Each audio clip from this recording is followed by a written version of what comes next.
नमस्कार, द नगरी न्यूज की खास पेशकश खबर दिन भर में आपका स्वागत है। मैं हूं ललित वर्मा। चलिए रुक करते हैं आज की बड़ी खबरों की ओर। मुख्यमंत्री भजनलाल शर्मा ने राजस्थान में नशे के खिलाफ गुजरात और महाराष्ट्र एटीएस की कार्रवाई को लेकर पुलिस अफसरों के सामने सवाल उठाए हैं। सीएम ने कहा कि मैंने देखा है कि मुंबई से एटीएस की टीम ने यहां आकर कार्रवाई की, गुजरात की टीम ने जोधपुर बाड़मेर जिले में कार्रवाई की। निश्चित रूप से ये सवालिया निशान है। जयपुर में राजस्थान पुलिस अकादमी में आयोजित राज्य स्तरीय पुलिस सम्मेलन में गुरुवार को मुख्यमंत्री भजनलाल शर्मा ने ये बात कही। सीएम ने कहा है कि जैसे हम बोएंगे वैसा ही काटेंगे। हमारी आने वाली पीढ़ी किस तरह की आएगी, अगर बाड़ा ही खेत को खाएगी तो फिर कुछ नहीं बचने वाला है। गैंगस्टर पर सख्त कार्रवाई करनी होगी। मुख्यमंत्री ने कहा कि हम जिस प्रतिज्ञा के साथ आए हैं, हम जिस विश्वास के साथ आए हैं, जनता उस विश्वास को देखती है। आमजन में विश्वास पैदा होता है। आम जनता में विश्वास तब पैदा होता है जब समर्पित भाव से उस राज्य और राष्ट्र की सेवा करने के लिए तत्पर रहते हैं। जयपुर में पहली बार आर्मी एरिया के बाहर आयोजित हो रही सेना दिवस परेड को लेकर शुक्रवार को पहली फुल ड्रेस रिहर्सल की गई। जगतपुरा स्थित महल रोड पर हुई फुल ड्रेस रिहर्सल से पहले सेना के बैंड ने प्रस्तुति दी। रिहर्सल से सेना की अलग अलग ताकतों का प्रदर्शन किया गया। रिहर्सल के में सबसे पहले सेना के गैलेंट्री अवार्ड से सम्मानित अफसरों ने परेड कमांडर को सलामी दी। अशोक चक्र, परमवीर चक्र और महावीर चक्र से सम्मानित अफसरों ने परेड का नेतृत्व किया।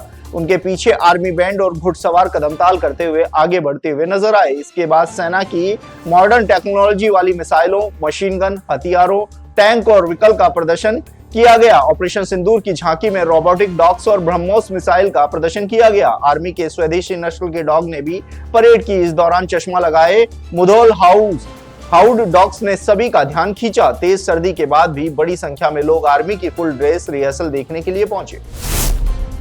राजस्थान में कड़ाके की सर्दी का सितम जारी है। कड़ाके की सर्दी ने जनजीवन को खासा प्रभावित कर दिया है और अब वहीं एक कमजोर पश्चिमी विक्षोभ के प्रभाव के चलते पिछले 24 घंटों में जयपुर संभाग में कहीं कहीं हल्की बारिश दर्ज की गई। पिलानी, झुंझुनू में इस दौरान 4.2 mm बारिश दर्ज की गई। इसके साथ ही राज्य के कुछ भागों में घना कोहरा व कहीं कहीं शीत दिन भी दर्ज किए गए। मौसम विभाग के अनुसार राज्य के अधिकांश भागों में आगामी एक सप्ताह तक मौसम मुख्यतः शुष्क रहने तथा पश्चिमी, उत्तरी व पूर्वी भागों के कुछ भागों में आगामी 2-3 दिन घना कोहरा व शीत दिन की स्थिति जारी रहने की संभावना है। इसके साथ ही राज्य के उत्तरी भागों में आगामी 2-3 दिनों तक न्यूनतम तापमान में 1 से 2 डिग्री गिरावट होने व कहीं कहीं शीत लहर चलने की भी चेतावनी मौसम विभाग की ओर से जारी की गई है। टोंक के काली पलटन बछेरों के घेरे में 6 दिसंबर को पुरानी रंजिश को लेकर हुई चाकूबाजी की घटना में उपचार के दौरान गंभीर घायल सोनू उर्फ सोहेल ने दम तोड़ दिया, जिसके बाद परिजनों और क्षेत्रवासियों ने कलेक्ट्रेट पहुंचकर जिला कलेक्टर को ज्ञापन देकर मुख्यमंत्री से आर्थिक सहायता,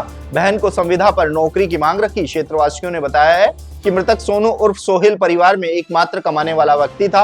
अब उसकी मौत के बाद परिवार का कोई कमाने वाला नहीं रहा है और मृतक की मां को भी कैंसर से पीड़ित चल रही है। लोगों ने जिला कलेक्टर से कैंसर से पीड़ित मां को मुख्यमंत्री राहत कोष से मुआवजा दिलाने और बेवा बहन को प्रशासनिक के किसी भी विभाग में संविदा पर आधार पर नौकरी देने की मांग की। शाहबाद बारा ग्राम पंचायत ऊनी के गांव कॉलोनिया स्थित सहरिया बस्ती वार्ड नंबर 2 में वर्षों से निवास कर रहे सहरिया आदिवासी परिवार आज भी मूलभूत सुविधाओं के अभाव में जीवन यापन करते हुए मजबूर हैं। गांव के चौराहे से लेकर बस्ती के भीतर प्रवेश करते ही आम रास्तों, गली और मोहल्लों में चारों ओर भरकशी से कीचड़ भरा हुआ है, जिससे गांव में आने जाने वालों को भारी परेशानी का सामना करना पड़ता है।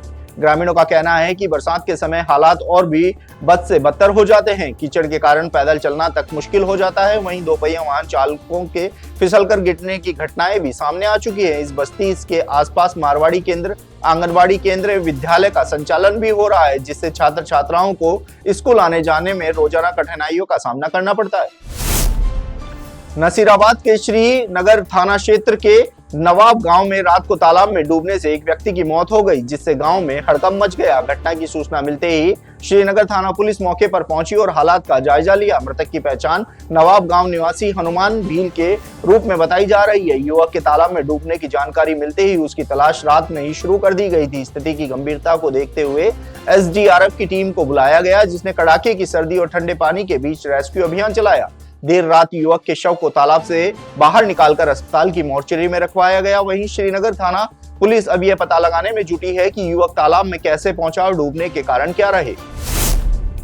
पिसांगन थाना क्षेत्र के लेसवा गांव में शुक्रवार रात करीब 9:15 बजे एक दर्दनाक सड़क हादसा हो गया। पुष्कर रोड पर बजरी से भरा एक डंपर चलती बाइक पर पलट गया, जिससे बाइक सवार 2 सगे भाई इसकी चपेट में आ गए। हादसे में गोविंदगढ़ निवासी 25 वर्षीय अभिषेक सेन की मौके पर ही दर्दनाक मौत हो गई, जबकि उसका 22 वर्षीय भाई आशीष सेन गंभीर रूप से घायल हो गया। प्राप्त जानकारी के अनुसार अभिषेक सेन और उसका भाई आशीष सेन रोजाना की तरह पुष्कर से मेहनत मजदूरी का काम करके बाइक से अपने गांव गोविंदगढ़ लौट रहे थे। इसी दौरान गोविंदगढ़ की ओर से पुष्कर की तरफ जा रही बजरी से भरा डंपर अचानक असंतुलित होकर उनकी बाइक पर पलट गया।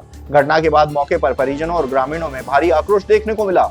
आक्रोशित ग्रामीणों ने मौके पर धरना शुरू कर दिया। घटना को लेकर आज भी लोगों ने जमकर विरोध प्रदर्शन किया, साथ ही पीड़ित परिवार को न्याय दिलाने की मांग रखी। वहीं पिसांगन के क्षेत्रीय सैन समाज ने स्वैच्छिक प्रतिष्ठान भी बंद रखे।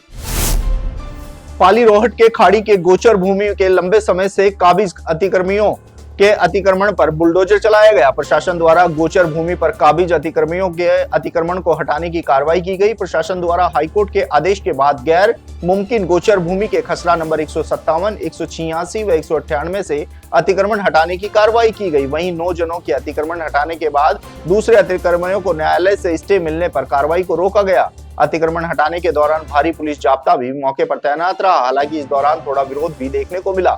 अतिक्रमण हटाने की पूरी कार्रवाई रोहट तहसीलदार प्रकाश पटेल के नेतृत्व में की गई। इस दौरान ग्रामीण सीओ अमर सिंह चारण, रोहट एसएचओ पदमपाल सिंह, सीआई कपूरा राम चौधरी सहित पूरा प्रशासनिक अमला और ग्रामीण मौके पर मौजूद रहे।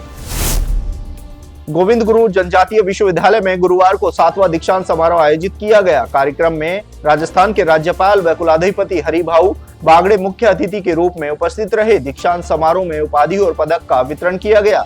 राज्यपाल ने शिक्षा और सामाजिक और आर्थिक उत्थान का मुख्य साधन बताया और जनजातीय समाज में उच्च शिक्षा तक पहुंच घटने पर चिंता जताई। समारोह को संबोधित करते हुए राज्यपाल हरिभाऊ बागड़े ने कहा कि समाज के वंचित और पिछड़े तबके के गरीबी दूर करने का एकमात्र रास्ता गुणवत्तापूर्ण शिक्षा है। उन्होंने कहा है कि शिक्षा ही ऐसा साधन है जिससे व्यक्ति और समाज दोनों आगे बढ़ सकते हैं। दीक्षांत समारोह से पहले राज्यपाल ने जिले के कटियोर गांव का दौरा किया। यहाँ उन्होंने किसानों से संवाद किया और खेती से अधिक फायदों के लिए सुझाव भी दिए। जिला स्पेशल टीम TASD और पीपलू थाना पुलिस ने हत्या के एक गंभीर मामले में बड़ी सफलता हासिल की है। पुलिस ने घटना में प्रयुक्त 2 वाहनों को आरोपियों की निशानदेही पर जब्त कर लिया है, जबकि अब तक कुल 12 आरोपियों को गिरफ्तार किया जा चुका है। शेष आरोपियों की तलाश और जांच जारी है। आपको बता दें कि 17 दिसंबर 2025 को सुबह करीब 9 से 10 बजे के बीच ग्राम गहलोत के चौराहे पर आरोपी हसीन खान और उसके साथियों ने पूर्व रंजिश के चलते कालू उर्फ भाला जाट और मुकेश जाट पर लाठी डंडों व सरियों से जानलेवा हमला किया था। हमलावर एक स्कॉर्पियो और एक बोलेरो कैंपर में सवार होकर आए थे। उन्होंने पीड़ितों के हाथ पैर तोड़ दिए और मौके से फरार हो गए थे। परिवादी राजू जाट की रिपोर्ट पर पीपलू थाने में मामला दर्ज हुआ। इलाज के दौरान 24 दिसंबर 2025 को मुकेश जाट की मौत हो गई थी, जिसके बाद प्रकरण में हत्या की धाराएं जोड़ दी गई थी। घटना की गंभीरता को देखते हुए DST और थाना स्तर पर विशेष टीमें गठित की गई हैं। तो ये थी दिन भर की तमाम बड़ी खबरें। कल फिर से आपके साथ रूबरू होंगे, तब तक के लिए नमस्कार।